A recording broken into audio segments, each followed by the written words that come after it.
और mutual funds है क्या, वो आज हम डिस्कस करेंगे। तो क्लास का टाइटल यही है, मास्टर क्लास फॉर बिगनर्स। तो what exactly mutual funds is, mutual fund सही तो है, पर म्यूचुअल फंड्स है क्या, वो हम आज की क्लास में जानेंगे।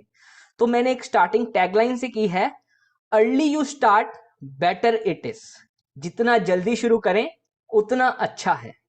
ऐसा मैंने क्यों कहा है? क्योंकि जितनी जल्दी आप अपनी इन्वेस्टमेंट की जर्नी शुरू कर दें वो उतना अच्छा है, वो उतनी जल्दी मल्टीप्लाई करेगा। जैसे कि अभी हम देख रहे हैं कि stock markets all time high पर हैं, तो इंडिया में फाइनेंशियल एंड कैपिटल मार्केट्स एक ग्रोथ स्टेज पर है। तो जितना जल्दी हम शुरू कर दें, जितनी जल्दी हम अपनी इन्वेस्टिंग जर्नी शुरू कर दें, वो उतना अच्छा है। तो सबसे पहले हम जानेंगे कि म्यूचुअल फंड्स होते क्या हैं। तो आप सभी ने अब तक टीवी पे कुछ एड्स देखी हैं कि कुछ equity funds, hybrid funds, mutual fund सही है। हमने सचिन तेंदुलकर को देखा है, MS धोनी को देखा है ऐड करते हुए। तो सबसे पहले मैं आपसे जानना चाहूंगा, क्योंकि ये टू वे इंटरेक्शन रहने वाला है, कि म्यूचुअल फंड्स हैं क्या, आपको क्या लगता है कि what are mutual funds, what is your perspective about mutual funds. Please raise in chat box. क्योंकि टू वे इंटरेक्शन रहेगा तो मैं समझ पाऊंगा कि आपका अंडरस्टैंडिंग लेवल क्या है।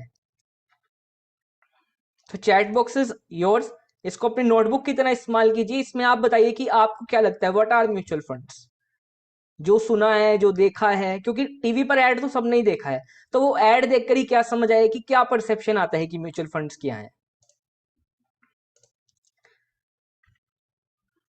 तो जब तक आप लिख रहे हैं, तो चिराग ने मेरा इंट्रोडक्शन वैसे दे ही दिया। And I am a CNCS final student and I am founder of Biz Gyan private limited which is an startup, and I have also cleared NISM mutual fund series 5A examinations. तो this is a brief introduction about me. तो चलिए बताइए क्या आपको लगता है mutual funds के बारे में। चैट बॉक्स आपका है, इसको आप यूज कीजिए, तभी आप सीख पाएंगे। Yes everyone. अमरीश जी, चिन्मय जी, हरभजन जी, कोमल जी, मोहम्मद जी, प्रणव जी, प्रतीक्षा जी, सार्थक जी, क्या है म्यूचुअल फंड्स आपके अकॉर्डिंग। पहले मैं आपसे जानना चाहता हूं कि आपका क्या व्यू है म्यूचुअल फंड्स के बारे में। क्योंकि ये कोई नया शब्द तो नहीं है, हमने टीवी पर सुना है, एड्स में सुना है, इंटरनेट इससे भरा रहता है। तो क्या समझे आप अब तक, इतने आप 17-18 साल के, या कुछ मेरे एल्डर्स भी देख रहे हैं, कुछ सीनियर मेंबर्स भी हैं, तो म्यूचुअल फंड्स आपके अकॉर्डिंग क्या है। Please write in chat box.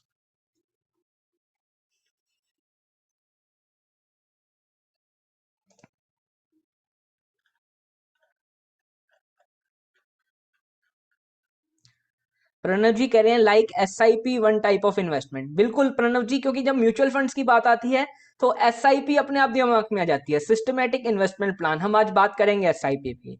Sarthak ji कह रहे हैं company which takes money from us and put it in short term investment like stock.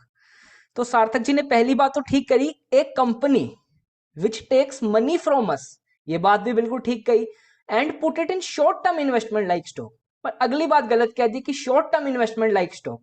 जरूरी नहीं है कि स्टॉक टर्म इन्वेस्टमेंट में ही पुट करेंगे mutual funds. Mutual fund commodity में भी पुट करता है, गोल्ड में भी पुट करता है, डेप्ट में भी पुट करता है, गवर्नमेंट सिक्योरिटीज में भी पैसा डालता है और इक्विटी में भी डालता है।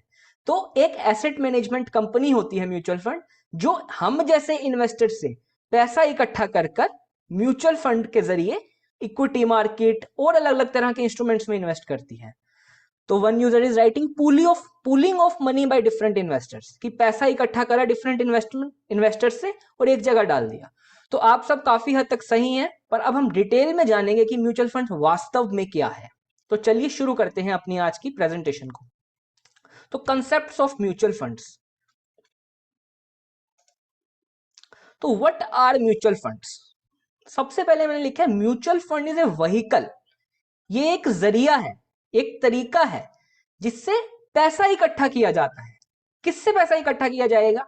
एक इकोनॉमी में कौन सेवर्स होते हैं मनी के, पैसा कौन कमाता है और कौन बचाता है। इन्वेस्टर्स। हम ही पैसा कमाते हैं, उसके बाद खर्च करने के बाद बचाते हैं और उसे इन्वेस्ट करते हैं। तो म्यूचुअल फंड्स वो जरिया है जहां से पैसा इकट्ठा किया जाता है from investors like us, retail investors, जो कि स्मॉल स्मॉल प्रोपोर्शन में इन्वेस्ट करते हैं। और वो म्यूचुअल फंड कंपनी, वो फंड आगे सिक्योरिटीज में इन्वेस्ट करता है। सिक्योरिटीज क्या होंगी, shares, debentures, gold bonds, ETF। तो अलग अलग इंस्ट्रूमेंट्स में वो फंड इन्वेस्ट करता है as per their investment objective.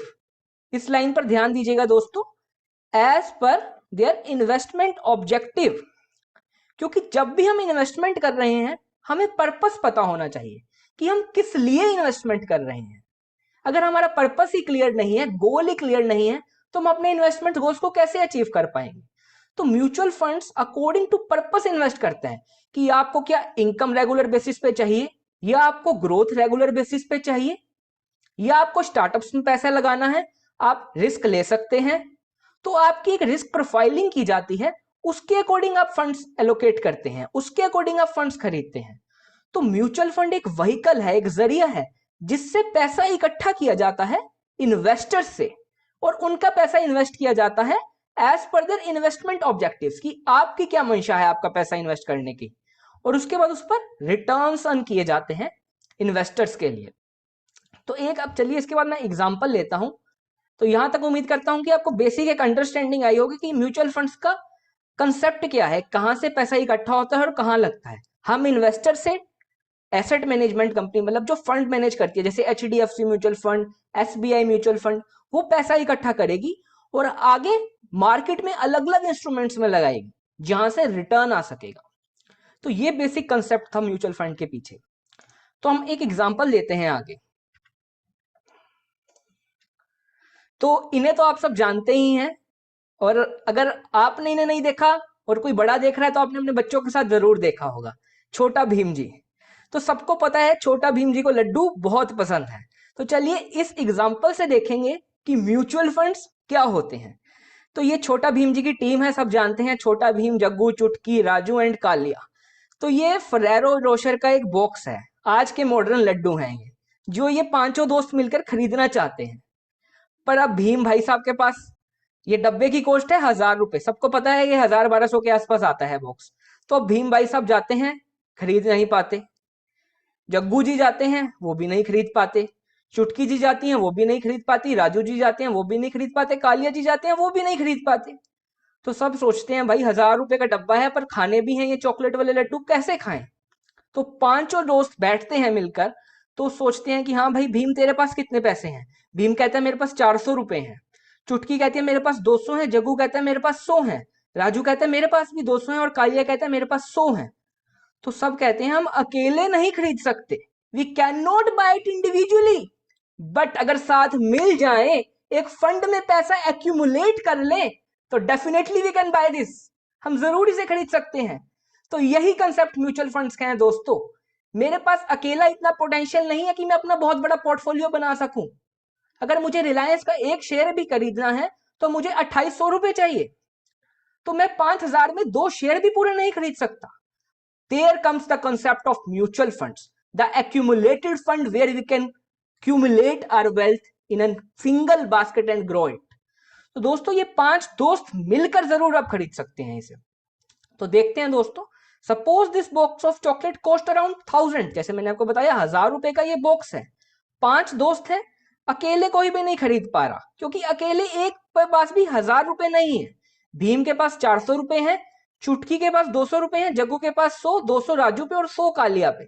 तो सब मिलके अपना पैसा डालेंगे, they will accumulate the money and by the chocolate box and distribute the chocolates in proportion of money contributed.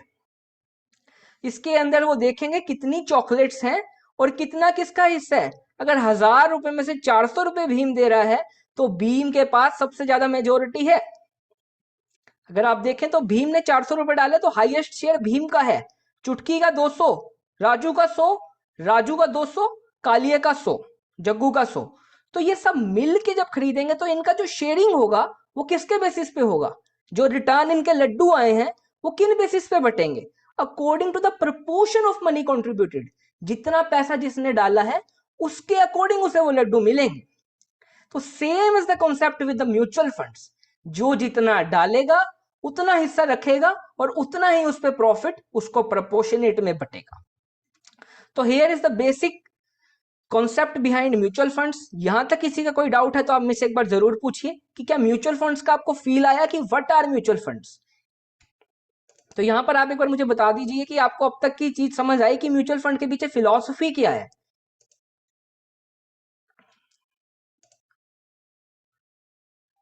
Chat box में लिखिए प्लीज कि आपको अब तक के पीछे का कॉन्सेप्ट समझ आया।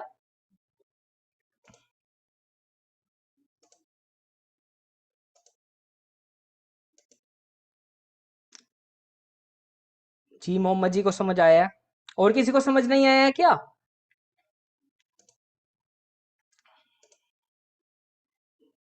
चिराग को भी समझ आ गया जी, कोमल जी को भी समझ आ गया जी। तो ये एग्जाम्पल से हमने यही देखा कि जब एक बंदे पे कैपेसिटी नहीं है, एक बंदा सक्षम नहीं है खरीदने की एक चीज, he is not capable to buy single handedly individually, so here comes the effect of team game, the accumulation power. तो यही कॉन्सेप्ट म्यूचुअल फंड्स का है। चलिए आगे बढ़ते हैं। Let's understand with help of A flow chart. तो ये फ्लो चार्ट से आपको सारी गेम समझ आ जाएगी कि म्यूचुअल फंड्स वास्तव में है क्या। तो चलिए चलते हैं फ्लोट चार्ट की तरफ। तो सबसे पहले हम इन्वेस्टर्स यूनिट्स में इन्वेस्ट करते हैं म्यूचुअल फंड्स के। अब एक शेयर प्राइस होता है, एक शेयर का एक भाव होता है। रिलायंस का शेयर आजकल 2800 के आसपास चल रहा है, टीसीएस का शेयर लगभग 3500 का है। तो हर शेयर का एक भाव होता है, पर म्यूचुअल फंड तो एक क्यूमुलेटिव फंड है, उसकी वैल्यू किस तरह से तय की जाए? तो उसे डिवाइड किया जाता है छोटे छोटे यूनिट्स में। हम इन्वेस्टर्स जब इन्वेस्ट करते हैं तो हमें पूरे फंड में एक्यूमुलेट होकर यूनिट्स मिलते हैं, और उन यूनिट्स की वैल्यू को NAV, नेट एसेट वैल्यू कहा जाता है, जो हम आगे डिस्कस करेंगे। तो जैसे आप सबने सुना होगा आईपीओ के बारे में, इनिशियल पब्लिक ऑफरिंग। जब बाजार में कोई कंपनी पहली बार अपने शेयर इशू करती है, the first time a company go to issue shares to public, उसको कहा जाता है आईपीओ, इनिशियल पब्लिक ऑफरिंग। पर जब एक फंड पहली बार अपने यूनिट्स इन्वेस्टर्स को इशू करता है, उसे कहा जाता है NFO, न्यू फंड ऑफरिंग। तो जब पहली बार कोई फंड इशू हो रहा है, उसके यूनिट्स एलोकेट हो रहे हैं, so that is called NFO, new fund offering. तो म्यूचुअल फंड में इन्वेस्ट करने के दो रास्ते हैं। या तो कोई नया फंड लॉन्च हो रहा है, NFO के दौरान ही पैसा डाल दीजिए, तब का जो NAV होगा वो सबसे कम होगा, क्योंकि वो इनिशियल है। उसके बाद जैसे जैसे वो कम ज्यादा होगा, मार्केट के अकॉर्डिंग होगा। पर जब इनिशियल इन्वेस्टमेंट हो रही है, वो NAV है, आप उस समय पैसा डाल सकते हैं। या उसके बाद एक बार म्यूचुअल फंड लॉन्च हो गया, उसके बाद NFO के बाद में आप ले सकते हैं। दो तरह के फंड होते हैं, open ended fund and close ended fund, जो हम आगे डिस्कस करेंगे। तो एक बार हमने पैसा डाल दिया, वो फंड के पास इकट्ठा हो गया, अब वो म्यूचुअल फंड क्या करेगा? आगे सिक्योरिटीज में पैसा लगाएगा। जिसे आप सबने बताया कि फंड जो होता है, सार्थक जी ने बताया था, फंड हम लोगों से पैसा इकट्ठा करता है और आगे अलग अलग तरह की सिक्योरिटीज में लगाता है। अब सिक्योरिटीज में पैसा किस लिए लगा रहा है कोई? Definitely to generate the returns, पैसा कमाने के लिए। अगर 100 लगाए हैं तो मैं वो 110 निकालूं, 120 निकालूं, तो वो जो 20 रुपए का प्रॉफिट है वो मेरा गेन है, जिस पे टैक्स देना पड़ेगा। वो हम अगली क्लास में CA मनोज लांबा जी के साथ सीखेंगे कि टैक्सेशन का ट्रीटमेंट कैसे होना है। तो ये बेसिक फिलॉसफी थी म्यूचुअल फंड्स के लिए, कि इन्वेस्टर्स पैसा यूनिट्स में लगाते हैं म्यूचुअल फंड्स के। NAV तय होता है, हम आगे NAV को डिटेल में डिस्कस करेंगे with help of numerical. NFO होता है न्यू फंड ऑफरिंग। इनिशियली जब एक फंड लॉन्च होता है तो उसके यूनिट्स में जो पैसा लगाया जाता है वो NFO के जरिए लगाया जाता है, और NFO आने के बाद हम उसमें ले ही सकते हैं यूनिट्स। उसके बाद वो हम पैसा जो इकट्ठा करते हैं वो फंड अपनी होल्डिंग में लगाता है, उसे हम बोलते हैं उसका पोर्टफोलियो। उस फंड का पोर्टफोलियो क्या है वो भी मैं आगे आपको दिखाऊंगा। तो उसके बाद रिटर्न जनरेट होते हैं, जो कि सारे इन्वेस्टर्स में बांट दिए जाते हैं थ्रू डिविडेंड्स और गेन्स। तो ये कंसेप्ट था म्यूचुअल फंड्स का। तो आपका यहां तक कोई डाउट है तो मैं 1 मिनट के लिए रुक रहा हूं, आप पूछ सकते हैं। If any doubt is there, chat box is open to all. You can write in that.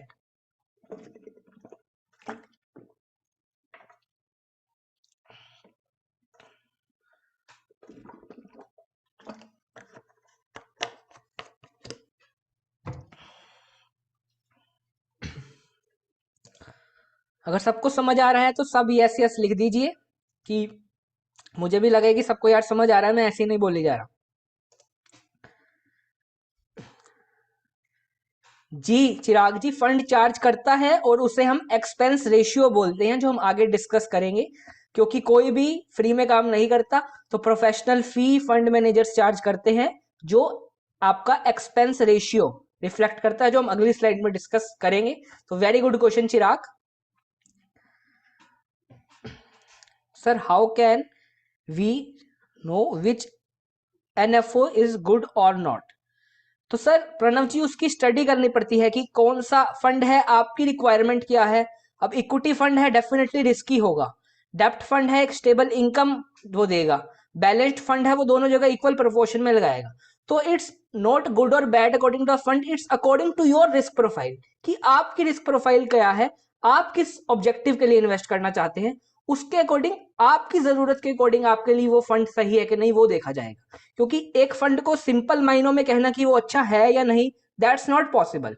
It's according to your needs, कि आपको कितने समय के लिए निवेश करना है, कहां पर करना है। क्या आप हाईली रिस्क टेकिंग कैपेसिटी रखते हैं तो स्टार्टअप्स में पैसा लगाइए, मिड कैप कंपनीज में, स्मॉल कैप कंपनीज में रिस्क ले सकते हैं।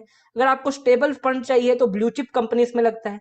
तो it's according to you that which fund is good और नॉट। तो hope you got the point Pranav ji. So I think no doubts are there. So let's proceed further.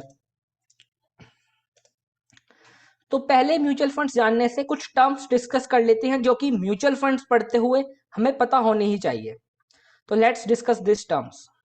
तो mutual fund पढ़ते हुए सबसे पहली टर्म जो हम सबने ही सुनी होगी लगभग, SIP, build your wealth SIP by SIP. इसको सिप बोला जाता है, SIP, systematic investment plan. SIP क्या है? It basically refers to the investment. SIP basically investment है जो यूनिट होल्डर करता है in an staggered manner at fixed interval of time. मैंने SIP बांध ली कि 5,000 रुपए मैंने इस फंड में हर महीने डालने हैं, और 12 महीने तक डाला तो मेरे 60,000 रुपए साल के लगने हैं। 60,000 में एक साथ नहीं डाल सकता था, इसलिए मैंने 5,000 12 महीनों में डालने शुरू करे। उसी कॉन्सेप्ट को हम SIP कहते हैं।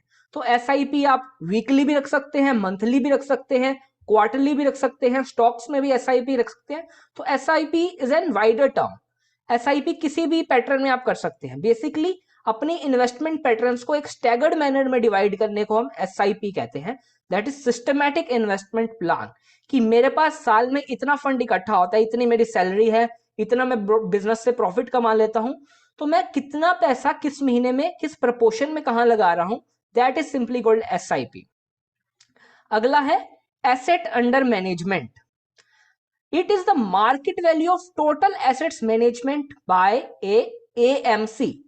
AMC मतलब एसेट मैनेजमेंट कंपनी, वो कंपनी जो फंड मैनेज कर रही है, like HDFC mutual fund, SBI mutual fund, Kotak mutual fund, Canara mutual fund, there are so many mutual funds.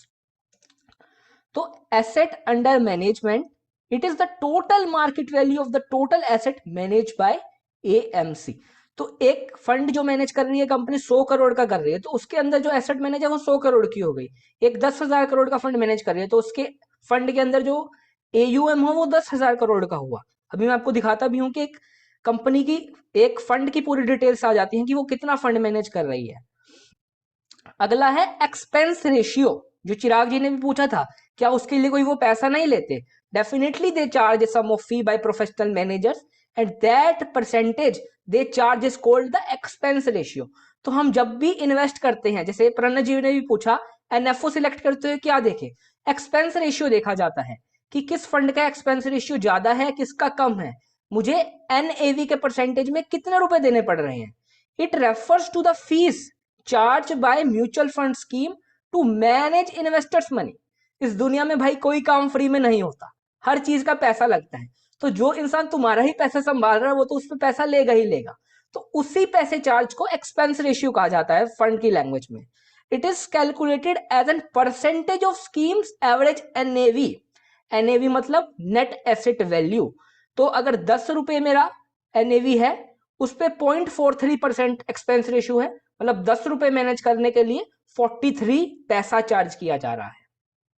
तो this is NAV, this is expense ratio. अगले हम पढ़ते हैं NAV क्या होता है। The most important thing NAV in mutual funds, क्योंकि NAV पे ही सारी इन्वेस्टमेंट होती है। तो नेट एसेट वैल्यू होती है net assets of the scheme upon divided by मतलब नंबर ऑफ यूनिट्स आउटस्टैंडिंग।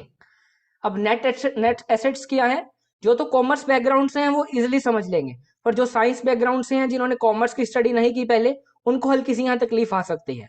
तो नेट एसेट क्या होती है, market value of all investments, जो मेरा पैसा लगा है वो आगे जो सिक्योरिटीज में लगा है ना, उसकी इस समय मार्केट में क्या वैल्यू है, प्लस ऑल रिसीवेबल्स, जो पैसा मैंने लेना है, मतलब जो मेरे डेटर्स हैं जिससे मैंने पैसा लेना है, प्लस एक्रूड इनकम। ये सारी कॉमर्स की टर्मिनोलॉजी है बेसिकली।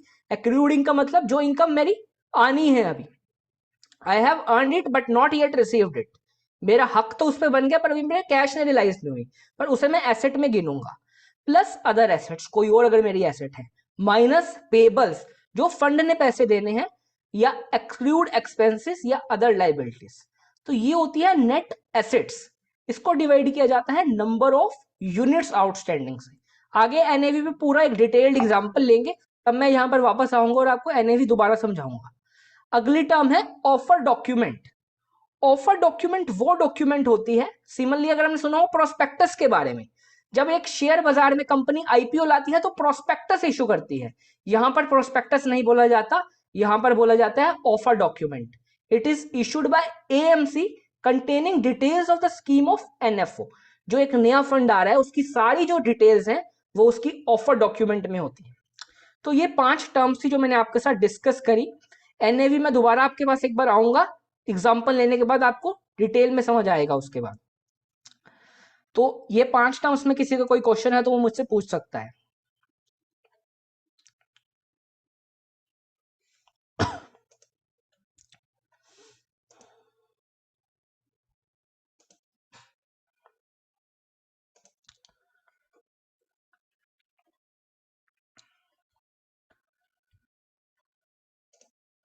तो I think there is no doubt till here. तो चलिए मैं आपको एक फंड के बारे में दिखाता हूं। Look at this fund, Canara Robeco blue chip equity fund direct growth. यहां पर ये ब्लर हो गया, मैं डायरेक्ट आपको वेब पर दिखाता हूं।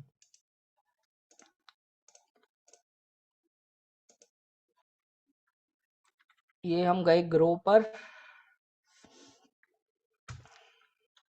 यहां से अब तक हमने जितना पढ़ा काफी क्लियर हो जाएगा।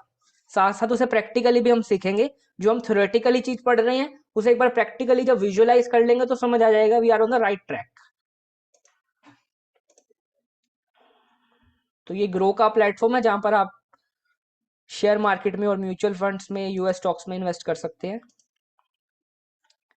Can you repeat AUM? Definitely Mohammad ji, I am repeating.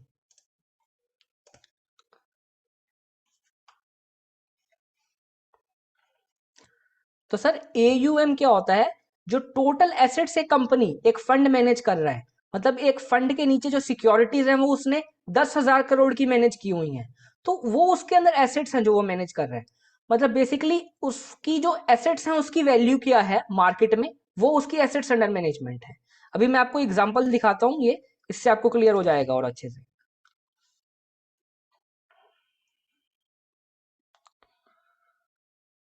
सो हम जाएंगे म्यूचुअल फंड्स पे, तो मैं आपको वो वाला फंड ही दिखाता हूँ, कैनरा, कोई दिस इज द फंड। तो देखिए दोस्तों यहाँ ये फंड आ गया, Canara Robeco blue chip equity fund direct growth. तो कैनरा क्या है, AMC है, एसेट मैनेजमेंट कंपनी है। Robeco is the name, the blue chip equity fund is the name of the fund. तो ब्लू चिप मतलब वो कंपनीज जो एक स्टेबल हैं, जो निफ्टी 50 की कंपनीज है उन्हें ब्लू चिप कंपनीज कहा जाता है। मतलब फाइनेंशियली साउंड कंपनीज जो डिविडेंड रेगुलरली प्रॉफिट्स अच्छा अर्न कर रही हैं, उन्हें ब्लू चिप कंपनीज कहा जाता है। That are stable, that have stable earning. Equity fund direct growth मतलब ये जो फंड है इक्विटी में पैसा लगा रहा है, और डायरेक्ट ग्रोथ फंड है। हम आगे डिस्कस करेंगे कि डायरेक्ट फंड और ग्रोथ फंड क्या होता है। बेसिकली मैं आपको इसको यहां दिखाना चाहता हूं। ये देखिए NAV इसका इस समय चल रहा है 51.87 रुपीज। मिनिमम इसमें आप 1,000 रुपए लगा सकते हैं। ये देखिए मोहम्मद जी, फंड साइज 9,946 0.14 करोड़ रुपीस का फंड ये मैनेज कर रही है। तो ये इसकी एसेट अंडर मैनेजमेंट है। This 9,946.14 crore is the assets under management for this fund. तो जो वो फंड साइज मैनेज कर रही हैं अपने नीचे, जितने की वो एसेट्स मैनेज कर रही हैं, जितने का वो फंड है, उसको हम एसेट्स अंडर मैनेजमेंट कहते हैं। Hope you got it Mohammad ji. तो ये इसकी होल्डिंग्स हैं। ये जो इतना पैसा है 9,946 करोड़, ये कहां लगाया हुआ है भाई? तो ब्लू चिप इक्विटी फंड में, ग्रोथ में लगाया हुआ है। ग्रोथ फंड बेसिकली वो फंड होते हैं जो लंबे समय के लिए, लॉन्ग टर्म के लिए लगाए जाते हैं, और इक्विटी में बेसिकली लगाए जाते हैं। इक्विटी फंड ज्यादातर ग्रोथ फंड ही होते हैं। तो देखिए यहां लिखा भी है, equity they are investing in large companies and very high risk, क्योंकि ये डायरेक्टली शेयर मार्केट में इन्वेस्ट कर रहा है, तो यहां रिस्क ज्यादा है। तो यहां देखिए, इसका सबसे बड़ा जो प्रपोर्शन इन्वेस्टेड है that is in HDFC bank limited. Financial sector में 9.4%, लगभग 10% ये HDFC बैंक में लगा के बैठा हुआ है। उसके बाद ICICI bank, Reliance industries, Infosys. तो आप देख सकते हैं इसने यहां पर कोई स्मॉल कैप या मिड कैप कंपनीज में नहीं लगाया। They have invested in the financially sound companies, the blue chip companies. और ये हमें फंड के नाम से ही पता चल रहा था कि फंड का इन्वेस्टमेंट ऑब्जेक्टिव क्या है। स्टार्टिंग में ही मैंने बताया था कि ऐसे ही नहीं कहीं भी लगा दिया जाना, आपके इन्वेस्टमेंट ऑब्जेक्टिव के अकॉर्डिंग। तो जिन लोगों ने इस फंड में पैसा लगाया, वो एक ग्रोथ फंड में ब्लू चिप कंपनीज में इन्वेस्ट करना चाह रहे थे।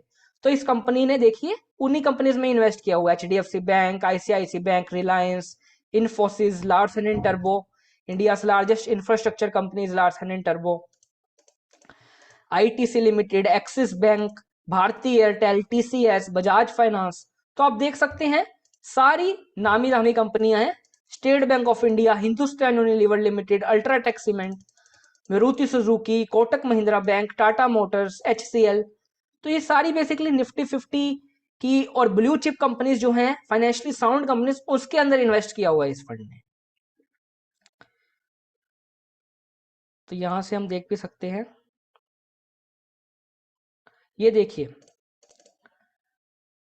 होप करता हूं आपको विजिबल है। ये एक्सपेंस रेशियो आ रहा है जिसको हमने अभी चर्चा करी। एक्सपेंस रेशियो इज 0.42%, और ये किस पे निकाला जाता है? NAV पे। तो इस समय इसका NAV चल रहा है, अगर हम कैलकुलेट करें, इसका NAV हमने कितना देखा था ऊपर, इसका NAV था 51.87, इस पे 0.42%। तो आप इस पे कैलकुलेट कर लीजिए, लगभग 21 पैसे कॉस्ट बनती है। तो इसका एक्सपेंस रेशियो यहां दिया हुआ है। तो एक्सपेंस रेशियो क्या होता है? जो एक फंड कंपनी चार्ज करती है for managing our funds. This is exit load. इसमें मतलब हम 1 साल से पहले अगर रिडीम कर ले, मैं आज इसे खरीदता हूं और 1 साल से पहले इसको बेच देता हूं, तो 1% मुझे कट के मिलेगा जो भी उस समय का वैल्यू है। इसको हम एग्जिट लोड बोलते हैं।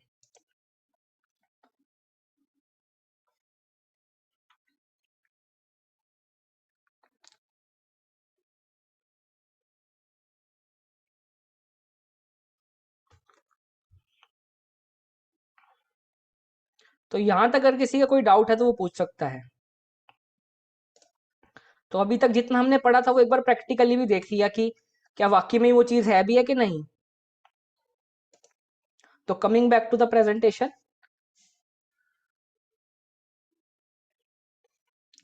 तो यहां तक किसी का डाउट है तो फास्टली पूछिए, फिर आगे बढ़ते हैं।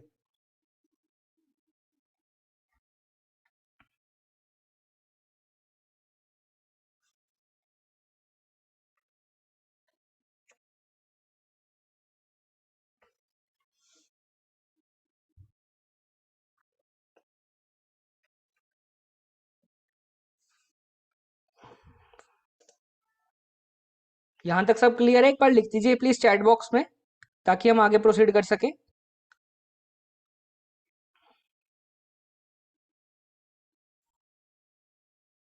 ओके चिराग जी।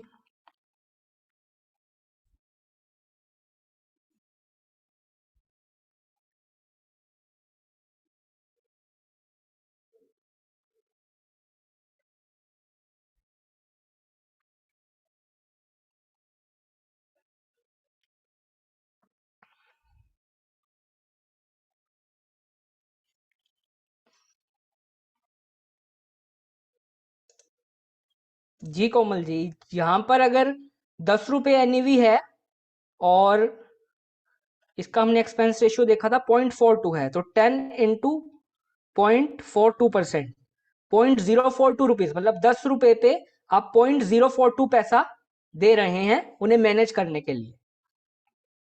बिल्कुल सही है आप। तो चलिए आगे बढ़ते हैं। Hope so all doubts are clear from till here. चलिए आगे देखते हैं।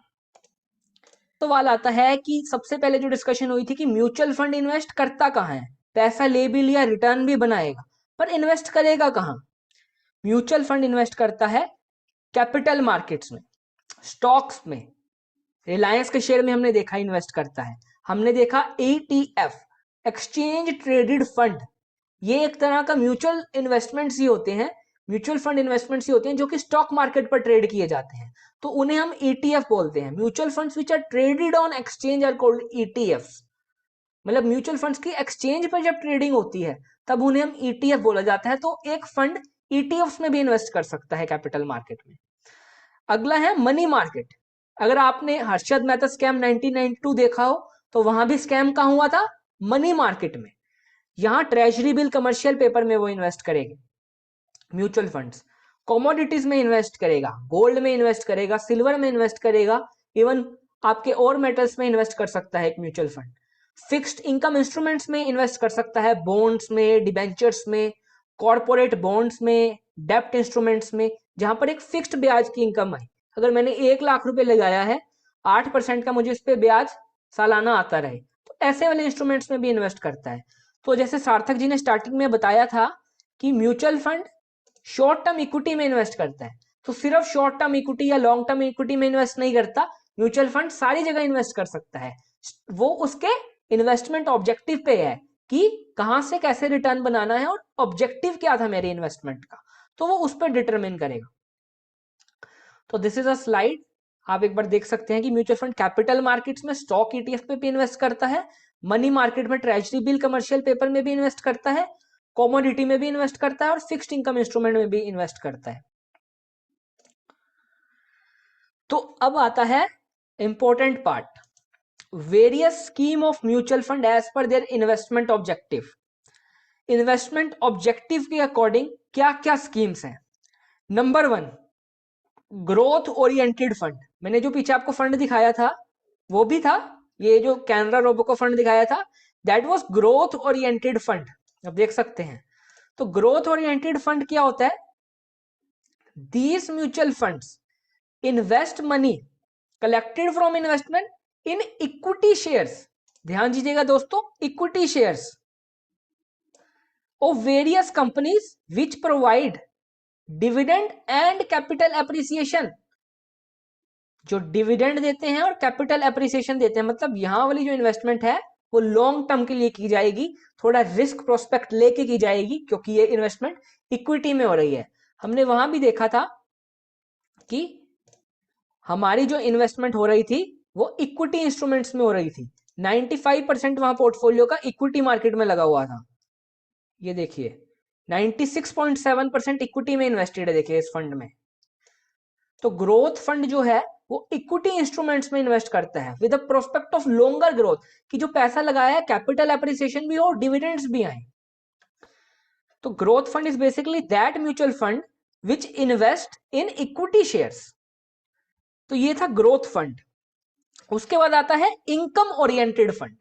इनकम ओरिएंटेड फंड दोस्तों वो फंड होता है जो कि डेप्ट सिक्योरिटीज में इन्वेस्ट करता है, एक रेगुलर इनकम आती रहे।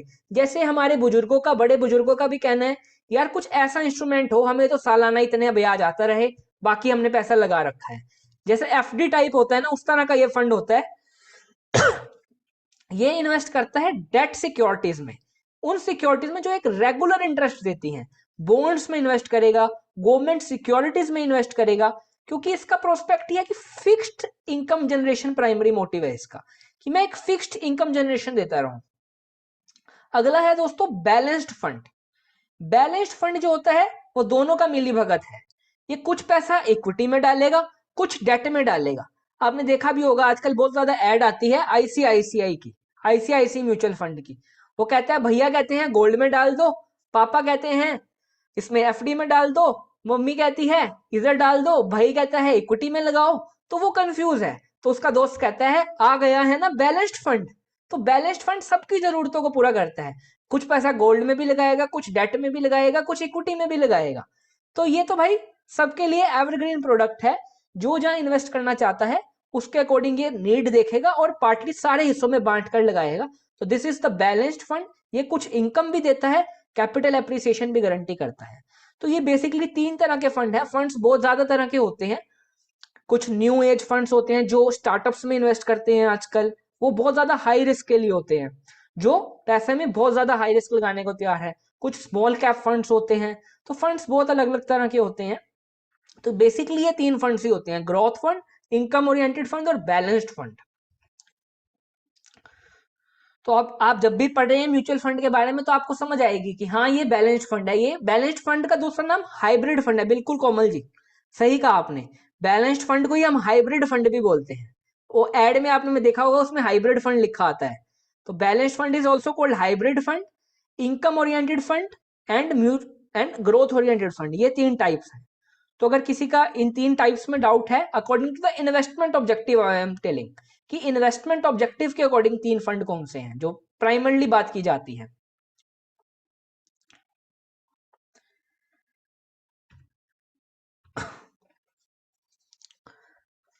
तो यहां तक एक बार बता दीजिए, सबको समझ आ रहा है सब कुछ? You are getting what I am telling? Which is the best fund to invest, Sarthak ji पूछ रहे हैं। सार्थक जी उसके लिए तो फिर अब स्टडी करना पड़ेगा, आपकी रिस्क प्रोफाइलिंग करनी पड़ेगी, क्योंकि मैंने बताया है कि ऐसे ही कोई फंड बेस्ट नहीं होता। आपका इन्वेस्टमेंट ऑब्जेक्टिव क्या है?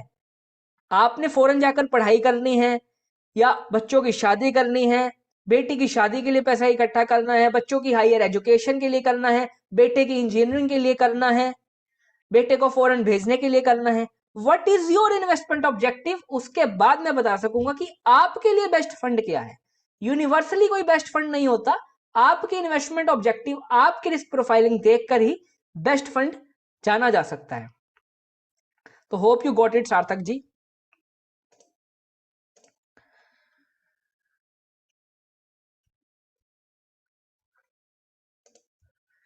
तो चलिए आगे बढ़ते हैं। अब म्यूचुअल फंड्स में बता तो दिया भाई, पैसा लगाओ, अच्छे से मैनेज भी होता है, फायदा क्या क्या है? कोई पूछता है म्यूचुअल फंड में पैसा क्यों लगाएं? डाइवर्सिफिकेशन एंड हाई रिटर्न पहला पॉइंट आता है कि ये डाइवर्सिफिकेशन करता है। अभी मैं आपसे पूछता हूं कि आज आपने एसआईपी शुरू करनी है, आप कितने रुपए से शुरू कर सकते हैं? What is the maximum, I am not saying the minimum, what is the maximum amount you can invest? Sir इस चैट बॉक्स में जल्दी बताइए कि आप मैक्सिमम अमाउंट क्या इन्वेस्ट कर सकते हैं एसआईपी में, या आप शेयर बाजार में शेयर खरीदना चाहते हैं, कितना पैसा डाल सकते हैं एकदम शेयर बाजार में? जल्दी जल्दी बताइए यार चैट बॉक्स में, फिर हमें टाइम कम पड़ जाएगा, अभी स्लाइड्स काफी बची हैं।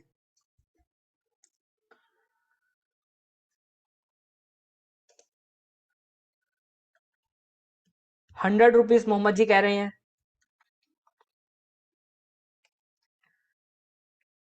तो मोहम्मद जी अगर आप 100 रुपए लेके इक्विटी मार्केट में जाएंगे, तो वहां पे तो आप कोई शेयर ढंग का खरीद ही नहीं पाएंगे। ना तो आईटीसी खरीद सकते हैं, ना टाटा मोटर्स खरीद सकते हैं, और रिलायंस विलायंस तो दूर की बात हो गई।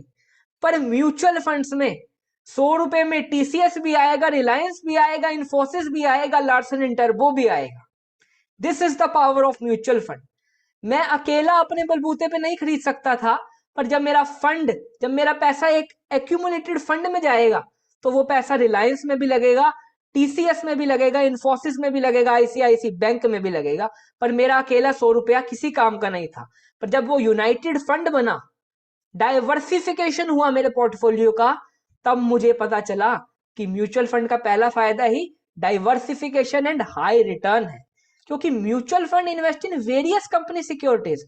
भाई मैं अकेले एक कंपनी में ही लगा सकता हूं। अगर मैंने 10,000 रुपए भी लगाने हैं, तो रिलायंस के 3 से 4 शेयर आएंगे। पर अगर 10,000 की एसआईपी लगाऊं, तो वो अकॉर्डिंगली सारी जगह पैसे बट के लगेंगे, और मेरा एक डाइवर्सिफाइड पोर्टफोलियो। क्योंकि वॉरेन बफे भी कहते हैं never put all eggs in one basket, हमेशा पोर्टफोलियो बांट के बनाइए। तो diversification is the key to portfolio making. तो डाइवर्सिफिकेशन का बेनिफिट म्यूचुअल फंड्स देते हैं। हाई रिटर्न्स हैं इसके अंदर, क्योंकि अगर मैं एक कंपनी में अपना पैसा डाल दूं, सपोज मैं आपको कभी एग्जांपल देता हूं, पिछले साल इन्हीं दिनों में रिलायंस में मैंने पैसा डाला और अगले दिन गवर्नमेंट ने कोई उनका सब्सिडी कम कर दिया या सेस बढ़ा दिया, उसी दिन 8% सिंगल डे में रिलायंस का शेयर क्रैश हुआ। भारत की नंबर 1 कंपनी एक दिन में 8% उड़ गई। वही मैंने अगर अपना पैसा सारी जगह बांट के डाला होता तो मेरा पोर्टफोलियो उस दिन 10 से 8% डाउन नहीं होता, क्योंकि रिलायंस 8% गिरता तो हो सकता है कोई कंपनी फायदे में होती तो वो बढ़ती भी। तो एक डाइवर्सिफाइड पोर्टफोलियो ही हायर रिटर्न गारंटी करता है। अगर हम पैसा एक जगह ही पार्क कर दे तो हमारे लिए मुश्किल हो जाएगी, अगर कंपनी की परफॉर्मेंस बिगड़ जाए या कोई ऐसी न्यूज आ जाए जिससे वो एडवर्सली इफेक्ट होती है। तो diversification and high returns is the first benefit provided by mutual funds. Next is professional management. हर चीज को करने के लिए एक एक्सपर्ट चाहिए होता है। अगर पेट में दर्द हो, बुखार हो तो डॉक्टर पे जाया जाता है। इसी तरीके से फंड मैनेजमेंट करने के लिए फंड मैनेजर पर जाया जाता है, इन्वेस्टमेंट एडवाइजर्स पर जाया जाता है। तो दोस्तों प्रोफेशनल मैनेजमेंट एक मिलती है, हमें एक एक्सपर्टाइज बंदा मिलता है जो हमारा फंड मैनेज कर रहा है। यहां मैं आपको दिखाता हूं, फंड मैनेजर्स के नाम आ रहे होंगे। आज कैनरा फंड की पूरी स्टडी हो गई, देखो आपकी कैनरा फंड के प्रोजेक्ट मैं आपको दिखाता हूँ फंड मैनेजर्स कौन है। ये देखिए यहाँ आपको नाम दिख रहे हैं। तो एक्सपर्ट बंदे फंड मैनेज कर रहे हैं, विशाल मिश्रा जी एंड श्री दत्ता भंडवंदाल। तो ये दो फंड मैनेजर्स हैं, ये 2021 से कर रहे हैं। He is an ACA and BCom। इनका एक्सपीरियंस भी लिखा है, 10 साल से इसी चीज में काम कर रहे हैं। कौन कौन से ये फंड मैनेज कर रहे हैं सारे आ रहे हैं। Next one is Shri Datta ji. तो Shri Datta ji is BE mechanical MS finance में। Prior to joining Canara Robeco mutual fund ही was associated by SBI pension fund. तो यहाँ देखिए जो एक्सपर्ट बंदा है वो आपका पैसा मैनेज कर रहा है। आपको खुद ना तो दिमाग लगाने की जरूरत है ना टाइम देने की जरूरत है। अपना पैसा दीजिए, थोड़ा सा एक्सपेंस रेशियो लेंगे और फंड अच्छे से मैनेज करेंगे। तो यहीं पे ही दूसरा फायदा आ जाता है, प्रोफेशनल्स मैनेज करते हैं, fund manager professionals handling the funds. क्योंकि यहाँ रिसर्च होती है, उनका सारा दिन काम ही यही है कि वो सारा दिन मार्केट देखते रहते हैं कि कौन सा शेयर ऊपर जा रहा है, कौन सा शेयर नीचे आ रहा है। उसके अकॉर्डिंग ही वो अपनी मैनेजमेंट एडवाइजरी देकर एक पोर्टफोलियो रिकमेंड करते हैं और जिसका पैसा फंड का वहां लगाया जाता है। अगला आता है high liquidity and less cost. High liquidity and less cost है, मैं म्यूचुअल फंड कभी भी एग्जिट कर सकता हूं। मुझे आज जरूरत पड़ गई इमरजेंसी पैसे की तो मैं म्यूचुअल फंड बेच सकता हूं, इंस्टेंटली मेरे पास पैसा आ जाएगा। और यही मेरे को अपना घर बेचना है तो 6 महीने से पहले घर बेचना आसान नहीं है, कम से कम 4 से 6 महीने लग जाएंगे अगर घर बेचना चाहूं। पर म्यूचुअल फंड अभी एक क्लिक दबाना है सेल का, आज बेचूंगा कल अकाउंट में पैसे आ जाएंगे। तो हाई लिक्विडिटी है, जब चाहे तभी बेच सकते हो। और लेस कॉस्ट इन्वॉल्व है, कॉस्ट ना तो टाइम्स में लग रही है और मनी में कितना सा एक्सपेंस रेशियो दे रहे हो। फंड मैनेज हो रहा है, ना दिमाग खपाई की जरूरत, बढ़िया फंड मैनेजर्स फंड मैनेज कर रहे हैं और क्या चाहिए।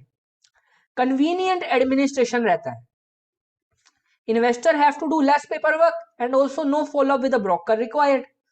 अगर मुझे शेयर में इन्वेस्ट करना है तो सारा दिन बैठ के रिसर्च करता रहूं, चार्ट स्टडी करता रहूं, फाइनेंशियल्स पढ़ता रहूं, फंडामेंटल एंड टेक्निकल एनालिसिस करता रहूं। पर म्यूचुअल फंड में पैसा लगा दिया तो भाई उसकी जिम्मेदारी है, मुझसे तो 10,000 रुपए 5,000 रुपए सिप ले ले और पैसा लगा दे। ना ब्रोकर से बात करने की झंझट, ना बाय सेल ऑर्डर प्लेस करने का झंझट, पैसा वहां लगा दिया, लग गया, टेंशन फ्री हो जाओ। तो ये सारे फायदे हैं म्यूचुअल फंड्स। तो दोस्तों हर सिक्के के दो पहलू होते हैं, फायदे हैं तो डेफिनेटली कुछ ना कुछ नुकसान भी होंगे, कोई ऐसी चीज तो है नहीं जिसके फायदे ही फायदे हो। तो चलिए देख लेते हैं कुछ म्यूचुअल फंड्स के नुकसानों को भी। Disadvantages of mutual fund, number 1 is credit risk. तो दोस्तों क्रेडिट रिस्क क्या होता है कि जो एक म्यूचुअल फंड ने सपोज डेट फंड में किसी में पैसे लगाए हैं या किसी बॉन्ड में पैसे लगाए हैं, वो कंपनी डिफॉल्ट कर जाए, वो ब्याज की पेमेंट नहीं कर रही, वो उसका रीपेमेंट नहीं कर रही, तो उसको हम क्रेडिट रिस्क कहते हैं। मतलब क्रेडिट रिस्क वो रिस्क है कि जिसे मैंने पैसे दिए हैं वो मेरा उधार नहीं चुका रहा। अगर हमारे से पैसे इकट्ठे करके एक कंपनी नो डाउट रिसर्च करके लगाएगी, पर हालात बिगड़ते किसको पता चलता है दोस्तों। क्या कोविड का किसी को पता था? नहीं पता होता दोस्तों, किसी के भी हालात बिगड़ सकते हैं और क्रेडिट रिस्क रहता ही रहता है कि आपकी लैंडिंग का, आपके पैसों का डिफॉल्ट हो जाए, आपकी इंटरेस्ट की पेमेंट ना हो, चाहे जितनी ज्यादा फाइनेंशियली साउंड कंपनी ना हो वो। तो ये क्रेडिट रिस्क एक जरूर रहता है म्यूचुअल फंड में इन्वेस्ट करते हुए। तभी आप एड में भी देखते हैं, mutual fund investments are subject to market risk, invest carefully, वो बोलते हैं लास्ट में, तेजी से बोल जाते हैं, समझ ही नहीं आता। तो mutual funds are subject to market risk, सारी जगह लिखा होता है। तो there is the credit risk involve. Inflationary risk, inflationary risk क्या है कि म्यूचुअल फंड्स का जो रिटर्न आ रहा है, हो सकता है वो इन्फ्लेशन को ही ना बीट करे, क्योंकि कुछ कुछ देशों में, हमारा देश तो गॉड ग्रेस काफी ज्यादा फाइनेंशियली साउंड है इस समय, पर कुछ देशों में हमने देखा, अभी यूक्रेन में वॉर छिड़ गया, या वेनेजुला में हमने पहले देखा था कि इन्फ्लेशन आ जाता है बहुत ज्यादा, 100-200% प्राइस राइज हो जाता है, तब कहां से म्यूचुअल फंड मैनेज करेगा वो। तो ये सब एक्स्ट्रा ऑर्डिनरी सर्कमस्टांसेस है, नॉर्मली इतना नहीं होता। बट जब हम रिस्क फैक्टर स्टडी कर रहे हैं तो हमें डिटेल्ड एनालिसिस देना हो कि भाई खतरे भी हैं। तो इन्फ्लेशन के रिटर्न कोई बीट ना करे, लगभग देखा जाए तो 6-7% रिटर्न, इन्फ्लेशन का इस समय रिटर्न रेट चल रहा है, अब 6-7% से इन्फ्लेशन बढ़ रहा है, और म्यूचुअल फंड इजिली इस समय 22 से 23% बनाकर दे रहा है। तो इजिली इंडियन मार्केट में तो ये बीट कर रहा है, और ये एक्स्ट्रा ऑर्डिनरी सर्कमस्टांसेस में है। अगला आता है वॉलेटिलिटी रिस्क। मार्केट बहुत ज्यादा वॉलेटाइल है। पिछली बार इस समय मार्केट था 15,500-16,000 पे निफ्टी, और अभी इस समय 20,000 पे निफ्टी आने वाला है। तो मार्केट जो है वॉलेटाइल है दोस्तों, मार्केट की जो स्टडी है वो वॉलेटाइल है, इंडियन मार्केट्स काफी ज्यादा वॉलेटाइल है, यहां पर कब उठक पटक हो जाए पता नहीं चलता। और दोस्तों बैंक निफ्टी की अगर बात की जाए तो बैंक निफ्टी जो बैंकिंग शेयर्स हैं उसमें काफी ज्यादा वॉलेटिलिटी रहती है। तो एक जो रिस्क है वो वॉलेटिलिटी का ही रिस्क है कि प्राइस चेंज बहुत जल्दी इसमें होता है, तो एक वॉलेटिलिटी रिस्क की हम स्टडी इसमें ले लेते हैं। दूसरा है कॉन्सेंट्रेटेड रिस्क। कुछ फंड्स ऐसे होते हैं जो स्पेसिफिक सेक्टर्स में इन्वेस्ट करते हैं, जैसे मैंने आपको बताया कि न्यू एज फंड्स हैं जो सिर्फ स्टार्टअप कंपनीज में इन्वेस्ट करते हैं, तो वो सिर्फ स्टार्टअप्स में इन्वेस्ट कर रहे हैं। हो सकता है कोई स्टार्टअप उस समय जो इसमें इन्वेस्ट किया है उसमें पैसा ज्यादा लगा हुआ है, नहीं चले, तो हमारा फंड जो है वो स्टेक पे आ जाएगा, उस पर डेंजर आ जाएगा। तो ये 4 रिस्क है। Again I am telling this are not the general risk, but the extraordinary risk that are there.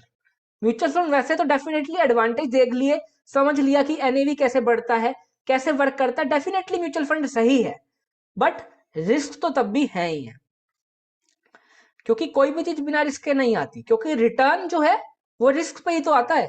जो रिटर्न हम अर्न कर रहे हैं वो रिस्क लेकर ही तो कर रहे हैं। And as the Harshad Mehta said, risk है तो इश्क है। तो चलिए आगे बढ़ते हैं।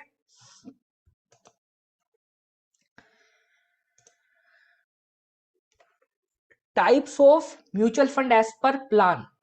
तो पहले हमने देखे थे type of mutual fund as per investment objective, अब मैं टाइप बताऊंगा as per the plan.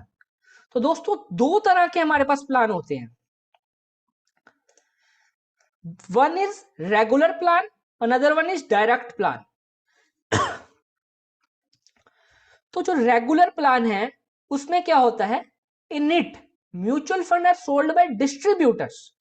Mutual fund जो है वो डिस्ट्रीब्यूटर सोल्ड करता है। MF company has to pay commission to distributors. आपने बहुत सारे देखा होगा कि इन्वेस्टमेंट एडवाइजर्स होते हैं या म्यूचुअल फंड डिस्ट्रीब्यूटर्स होते हैं, वो आपके पापा पे आते होंगे, या आप खुद ही पापा हैं तो आप पर आते होंगे और कहते होंगे कि इस तरह से यहाँ इन्वेस्ट करो, ऐसे रखो, क्योंकि वो डिस्ट्रीब्यूटर्स हैं। ये आजकल बहुत सारे ऐप आ चुके हैं जो कि म्यूचुअल फंड डिस्ट्रीब्यूटर्स हैं। तो वो म्यूचुअल फंड्स के आगे एक तरह से एजेंट्स हैं जो उनके फंड्स में इन्वेस्ट करवाते हैं और उनको कमीशन मिलती है। High expense ratio, so less return as compare to direct plan. यहां पर एक्सपेंस रेशियो बढ़ जाता है फंड के लिए, क्योंकि उन्हें आगे डिस्ट्रीब्यूटर्स को कमीशन देनी पड़ रही है, एक एडिशनल खर्चा आ गया, डिस्ट्रीब्यूटर्स को भी कमीशन देनी पड़ रही है बेचने के लिए। तो एक्सपेंस रेशियो बढ़ जाएगा, रिटर्न कम हो जाएगा रेगुलर प्लान में। On the other side direct plan है, इसके अंदर म्यूचुअल फंड कंपनी किसी एजेंट या डिस्ट्रीब्यूटर के थ्रू नहीं बेचती, डायरेक्टली एएमसी के इन्वेस्टर को भेजती है फंड। इसके अंदर कोई कमीशन नहीं पे किया जाता, इसका इसका एक्सपेंस रेशियो कम होता है, रिटर्न ज्यादा होते हैं। तो यहां पे मैं दिखा भी देता हूं, ये वाला फंड जैसे लिखा है डायरेक्ट फंड, डायरेक्ट ग्रोथ, तो ये देखिए डायरेक्ट फंड है, ये डायरेक्टली म्यूचुअल फंड कंपनी मुझे सोल्व कर रही है। कोई यहां पर मैं कोई दूसरा फंड भी दिखाता हूं जो कि रेगुलर हो।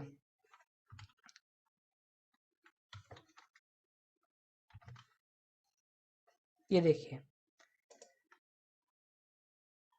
Aditya Birla Sun Life regular, regular fund direct growth, ये भी डायरेक्ट फंड ही है दोस्तों, रेगुलर इसका वैसे नाम रखा गया है।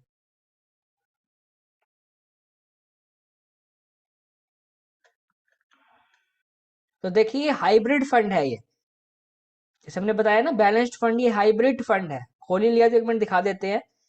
देखिए इसने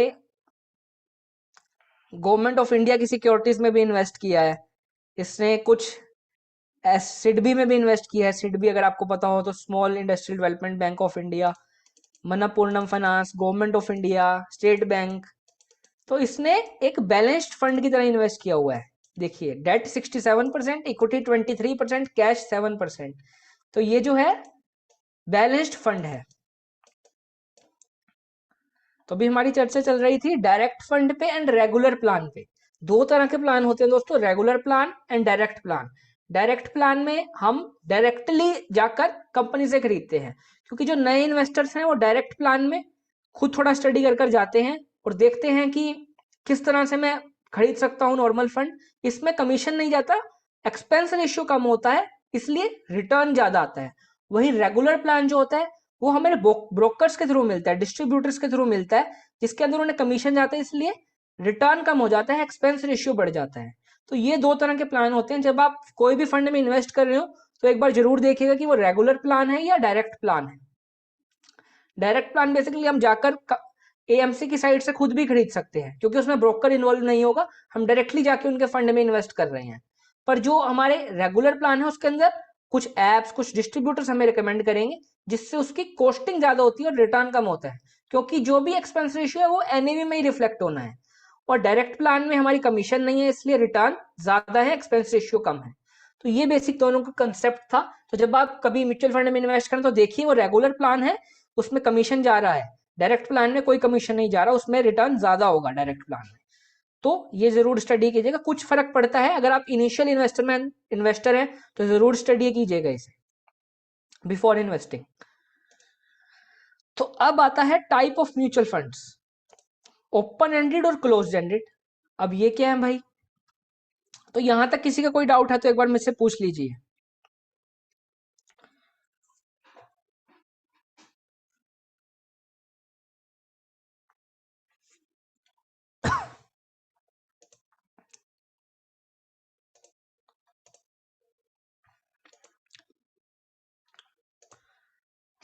अगर सबको अब तक सब कुछ समझ आ रहा है तो एक बार यस लिख दीजिए।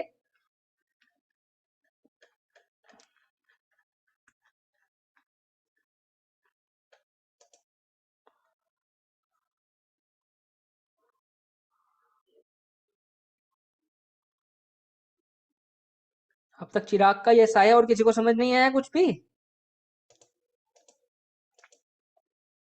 सार्थक जी का भी यस आ गया।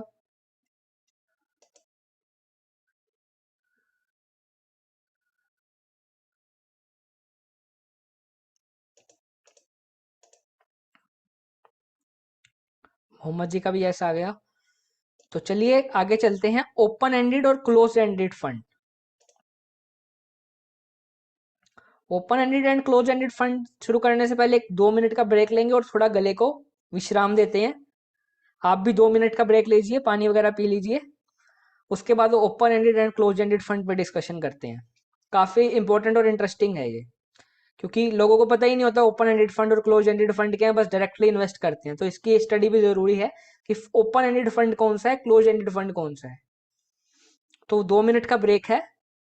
अभी 6:09 हो रहे हैं, हम 6:12 पे शुरू करते हैं।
So hello guys, welcome back after a short break. तो चलिए गाइस डिस्कस करते हैं अब ओपन एंडेड और closed ended fund. Open ended जैसे नाम से ही पता चल रहा है, दोनों तरफ से खुले हुए, जो छूट दे रहे हैं, बांध नहीं रहे। ओपन मतलब खुला हुआ। It is a type of mutual fund scheme where investors may redeem their mutual fund unit any time as there is no restriction. कभी भी मैं रिडीम कर सकता हूं भाई। इसके अंदर रोज ही नए यूनिट्स इशू हो रहे हैं, मतलब एक तरह से फिक्स्ड फंड नहीं है। रोज बंदे आ सकते हैं, रोज एग्जिट कर सकते हैं। मतलब मैं रोज खरीदूं रोज बेचूं भी कर सकता हूं। ये ओपन एंडेड फंड है, मुझे छूट देता है। Corpus keeps changing. जैसे वहां पर 9,000 कुछ समथिंग का फिक्स्ड था, क्या वो हम देखा, एक बार स्टडी करना पड़ेगा कि वो फिक्स था कि नहीं। कॉर्पस कीप चेंजिंग मतलब यहां पर वैसे फिक्स नहीं रहेगा कोई फंड आपका अमाउंट। एसेट अंडर मैनेजमेंट जो हमने स्टार्टिंग में डिस्कस किया था, वो डेली बेसिस पर चेंज होगी। यहाँ हाईली लिक्विड है, मैं जब चाहूं तब एग्जिट कर सकता हूं। एनएवी डेली कंप्यूट होता है, generally not listed on the stock market. तो स्टॉक मार्केट पर ये लिस्ट नहीं होते। क्यों नहीं होते? क्योंकि मैं डायरेक्टली, मेरे को लिक्विडिटी दे रहा है, मैं कभी भी खरीद बेच सकता हूं। तो ये वो फंड है जिसके अंदर डेली यूनिट्स इशू होते हैं, जब मर्जी कोई एंट्री ले, जब मर्जी कोई एग्जिट ले। कॉर्पस रोज चेंज होता रहता है। जो एसेट्स अंडर मैनेजमेंट की वैल्यू है वो डेली बेसिस पर चेंज होती रहती है। It keeps on fluctuating according to the people coming in and going out. Highly liquid fund है, मुझे लाइबिलिटी देता है, कभी भी एग्जिट हो। हाईली लिक्विडिटी देता है मुझे। NAV net asset value daily basis पर कंप्यूट होता है, और जनरली स्टॉक मार्केट पर ये लिस्ट नहीं कराए जाते, क्योंकि ये पहले ही हाईली लिक्विड है, इसमें लिक्विडिटी की जरूरत ही नहीं है स्टॉक मार्केट में इन्वेस्ट करने के लिए। तो ये थे ओपन एंडेड फंड। दूसरी तरफ आते हैं दोस्तों क्लोज एंडेड फंड। नाम से पता चल रहा है, दोनों तरह से बंद। It is type of mutual fund where investor can not redeem their mutual fund unit up to a fixed period of time. Close ended fund में दोस्तों मैंने पैसा डाल दिया तो फिर वो फिक्स हो गया, कुछ समय तक मैं निकाल नहीं सकता। New units can not be issued. अगर मेरा फंड जो था 10,000 करोड़ का था, तो 10,000 करोड़ का ही वो फंड रहेगा। It is an close ended fund. तो जो कंपनी जब अपना ऑफर डॉक्यूमेंट देती है, उसमें लिखा होता है कि this is an close ended fund और एन ओपन एंडेड फंड। तो ऑफर डॉक्यूमेंट की थोड़ा स्टडी करना, जब आप इन्वेस्ट कर रहे हैं तब देखना कि ओपन एंडेड फंड है या क्लोज एंडेड फंड है। इससे पहले मैं जानता हूं किसी को नहीं पता होगा क्लोज एंडेड और ओपन एंडेड के बारे में। तो अब जब आप म्यूचुअल फंड के बारे में देखो या म्यूचुअल फंड का नाम सुनो, तो देखना कि वो क्लोज एंडेड है या ओपन एंडेड है। क्लोज एंडेड में एक बार एंट्री हो गई तो फिर फंड को नहीं आप उसमें बेच खरीद सकते। वो स्टॉक मार्केट पर लिस्ट होता है, वहां पर आप उसे ट्रेड कर सकते हैं। और इसके अंदर जो एनएवी है वो भी पीरियोडिकली डिटरमिन होता है। लिक्विडिटी बहुत कम है क्योंकि बेच ही नहीं सकते, फिक्स्ड कैपिटल है। एक बार एंट्री कर ली तो फिक्स्ड समय तक इन्वेस्टेड रहना होता है। और अगर आपको एग्जिट भी करना है तो शेयर मार्केट पे जो लिस्ट है वहां पर आप एक्सचेंज कर सकते हैं, मतलब अपना शेयर किसी और को बेच दिया, पर फंड की वैल्यू चेंज नहीं हुई। मेरे पास 10,000 के एनएवी के यूनिट्स थे, मैंने 10,000 ट्रांसफर कर दिया, फंड वहीं का वहीं है। पर दूसरी साइड फंड वहीं का वहीं नहीं है, रोज नए एंट्रेंट्स हैं, रोज नए एग्जिट हो रहे हैं। तो फंड की वैल्यू चेंज हो रही है। बेसिकली फंड से देखना है हमें कि क्या फंड की वैल्यू कांस्टेंट है। कांस्टेंट है फंड की वैल्यू तो वो क्लोज एंडेड फंड है। क्या रोज चेंज हो रही है? ओपन एंडेड है। Daily investors coming in and going out. NAV daily basis पर डिटरमिन हो रहा है। यहां पर एनएवी पीरियोडिकली डिटरमिन होगा, एक फिक्स टाइम फ्रेम के बाद डिटरमिन होगा। और ये स्टॉक मार्केट पर जनरली लिस्टेड होते हैं क्योंकि यहां लिक्विडिटी कम है। तो ये होते हैं close ended fund and open ended fund. Now we would study about regulatory and industrial body for mutual funds. Indian market में म्यूचुअल फंड्स को रेगुलेट कौन करता है? इसमें बहुत ज्यादा लोग मिसकंफ्यूजन में रहते हैं, कंफ्यूज होते हैं। म्यूचुअल फंड्स को लोग कहते हैं एएमएफआई रेगुलेट करता है। नहीं दोस्तों, they are wrong. Mutual funds को भी रेगुलेट सेबी ही करता है। Securities and exchange board of India ही म्यूचुअल फंड के स्कूल का भी प्रिंसिपल है। SEBI is the regulatory body for mutual funds, AMCs, trustees, custodian, registrar, transfer agent. तो सबकी जो रेगुलेशंस हैं वो सेबी ने ही बनाई हुई है। तो अब एएमएफआई क्या है? Association of mutual funds of India. जो आप टीवी पर एड देखते हैं वो एएमएफआई ही करवाता है। एएमएफआई का बेसिक पर्पस है इंडिया में म्यूचुअल फंड मार्केट की ग्रोथ करना। ये एक सेल्फ रेगुलेटरी ऑर्गेनाइजेशन है जो कि 45 एएमसीज ने मिलकर बनाई है। 45 AMCs are members of this AMFI. इसका काम है कि इंडिया में म्यूचुअल फंड इंडस्ट्री को बूस्ट देना। और मैं आपसे ये पूछना चाहूंगा एक क्वेश्चन, क्या एक म्यूचुअल फंड कंपनी अपनी एडवर्टीजमेंट कर सकती है on the television through film stars और दो? ये आपके लिए क्वेश्चन है, एक जनरल क्वेश्चन है। आपने देखा होगा सचिन तेंदुलकर ऐड करता है, धोनी ऐड करता है, कर सकते हैं। बताइए आपका क्या ओपिनियन है, क्या एक सेलिब्रिटी के थ्रू मैं अपने फंड की ऐड करवा सकता हूं? रवि जी कह रहे हैं नो। बाकी सबका क्या ओपिनियन है? चिराग जी भी कह रहे हैं नो, सार्थक जी भी कह रहे हैं नो। फिर सचिन और धोनी किसकी ऐड करते हैं आके? वो तो कहते हैं म्यूचुअल फंड सही है, म्यूचुअल फंड सही है। वो गलत कर रहे हैं अभी तक मतलब? They are promoting AMFI, rightly said by Chirag ji, our host for today. They are promoting mutual fund industry in India. वो AMFI की तरफ से म्यूचुअल फंड इंडस्ट्री की ऐड कर रहे हैं। वो कभी भी ये नहीं कहते कि स्टेट बैंक का म्यूचुअल फंड खरीदो, इंडसइंड बैंक का खरीदो, आईसीआईसी का खरीदो। उन्होंने एक बार भी ये नहीं कहा। उन्होंने हमेशा म्यूचुअल फंड की एजुकेशन, म्यूचुअल फंड की अवेयरनेस को प्रमोट करते हुए एएमएफआई को रिप्रेजेंट करते हुए ऐड की है, कभी भी किसी फंड की ऐड नहीं की। तो एक म्यूचुअल फंड जो कंपनी है वो किसी भी फिल्म स्टार या सेलिब्रिटी के थ्रू किसी भी तरह का कमर्शियल या न्यूज़पेपर में पब्लिसिटी नहीं कर सकता, because it will induce the public to invest in that fund. Basically they are promoting AMFI and mutual fund sector in India. So this is one of the misconception that people are in. और AMFI जो है वो mutual fund को नहीं regulate करता, वो mutual fund industry को regulate करता है, उसे देखता है। जो इंडिया में म्यूचुअल फंड्स को रेगुलेट कर रहा है वो सेबी ही है। सेबी ही प्रिंसिपल एजेंट है, सेबी ही प्रिंसिपल है स्कूल का जो म्यूचुअल फंड्स को रेगुलेट करता है। एएमएफआई खुद एक सेल्फ रेगुलेटरी बॉडी है, NPO, net non profit organisation, जिसके 45 एएमसी सारे मेंबर्स हैं। और म्यूचुअल फंड इंडस्ट्री देखते हैं कि इंडिया में एथिकली चले, इन्वेस्टर्स के राइट को प्रोटेक्ट करते हुए चले। तो एएमएफआई लुक्स आफ्टर दैट फंक्शंस। तो ये थे रेगुलेटरी और industry body for mutual funds in India. तो guys, this was all about mutual fund basics we studied. So in the next section we would discuss about taxation of mutual funds, that would be taken up by CM Manoj Lamba ji, and that class will happen at 7 p.m. and link for the same will be shared in your emails. So this was all about this session. अगर आपकी कोई भी query है तो आप chat box में लिख सकते हैं, मैं आपके लिए अवेलेबल हूँ for the next 5 minutes.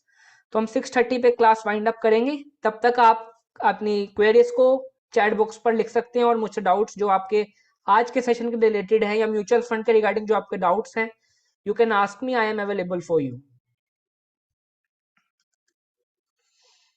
Over to host Chirag ji.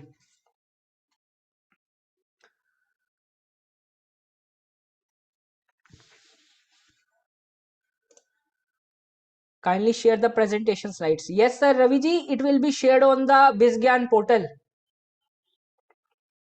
And no problem, I will also share on the emails if you want. जी प्रतीक्षा जी, रिकॉर्डिंग जो है वो BizGyan पोर्टल पर अवेलेबल है। आप www.bizgyan.com पर जाएं, मैं एक बार लिख देता हूं स्पेलिंग। इसमें आप अपनी ईमेल आईडी से जो आपने कोर्स रजिस्ट्रेशन के दौरान दी थी उससे लॉगिन कीजिए और उसके बाद आपके डैशबोर्ड पर आपको कोर्स मिल जाएगा। वहां पर इसकी रिकॉर्डिंग, पीपीटी नोट सब कुछ अवेलेबल रहेगा।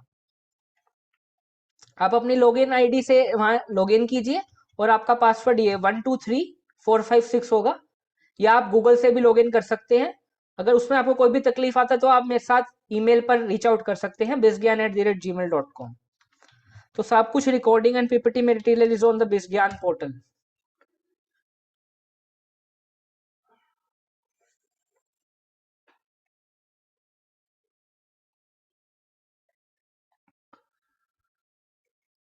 सो थैंक यू गाइस, अगर आपका कोई भी डाउट है तो आप मुझसे पूछ सकते हैं। और आज की क्लास कैसी रही थी प्लीज चैट बॉक्स में जरूर बताइए, कुछ नया सीखने को मिला, म्यूचुअल फंड के बारे में पर्सपेक्टिव आपका चेंज हुआ, वो आप जरूर चैट बॉक्स में लिखकर अपने रिव्यू बताइए, so that I can also improve.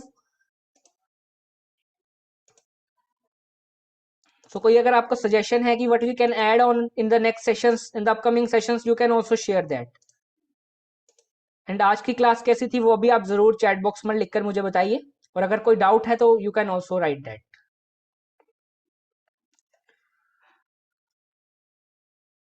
Thank you Chirag ji, आपके लिए इंफॉर्मेटिव थी एक session.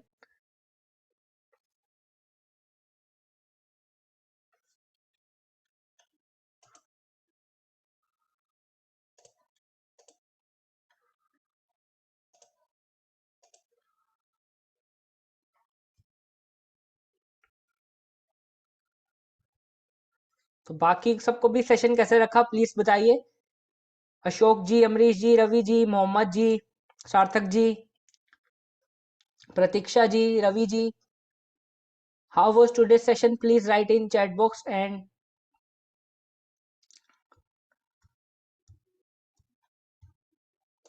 help us in improving.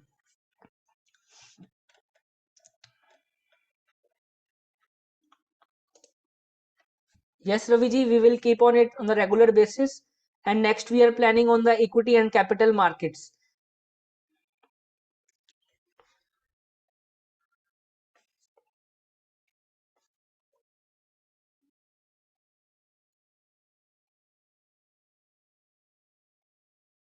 Thank you, Sarthak ji.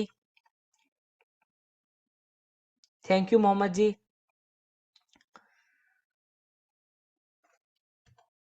So I think there are no more doubts left. So thank you guys for being with me on Bizgyan Learning Platform. तो 7 बजे मिलते हैं mutual funds वाली class में। तब तक के लिए जय हिंद, वंदे मातरम, bye bye, keep learning, keep growing with Bizgyan. Thank you so much.